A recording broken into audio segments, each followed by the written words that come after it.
যে হুম যদি হুম সমস্যা হয় তো 198-এ আপনি হেল্পলাইন নম্বরে একটু জানিয়ে দেবেন। আর হুম হুম। তার জন্য অনেকে রিচার্জ করাচ্ছে না, সেই জন্য জিজ্ঞেস করছি যে সার্ভিস ঠিকঠাক পাচ্ছেন তো। যদি না হ্যাঁ হ্যাঁ। পান তো 198-এ কল করে জেনে নিতে পারেন। এবার তারপর তো রিচার্জের জন্য তো আমরা ফোন করি, সেটা আপনি ঠিকই ধরেছেন। তো হুম হুম। এবার যারা জানে না তাদেরকে মানে ওটার খালি জন্যই করেছিলেন, আমি বলে ফেলেছি বলে ঘুরিয়ে দিলেন। না, ঘুরিয়ে নয় স্যার, আমি আমার আচ্ছা আচ্ছা, ঠিক আছে, বুঝতে স্ক্রিপ্টটাই পেরেছি। ওটা। এবার হ্যাঁ যদি হ্যাঁ, বুঝতে পেরেছি। অনেকের দুটো করে সিম আছে, অনেকে হুম নেটওয়ার্ক সমস্যার জন্য কেউ রিচার্জটা করছে না।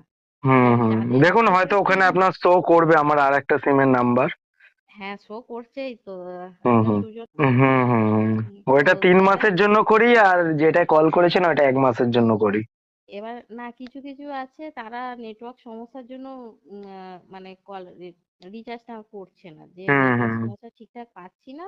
আর 5G তো কম না, কমও তো এখন নয়, সব থ্রি সিমের ফর্টি থেকে নাইন জিও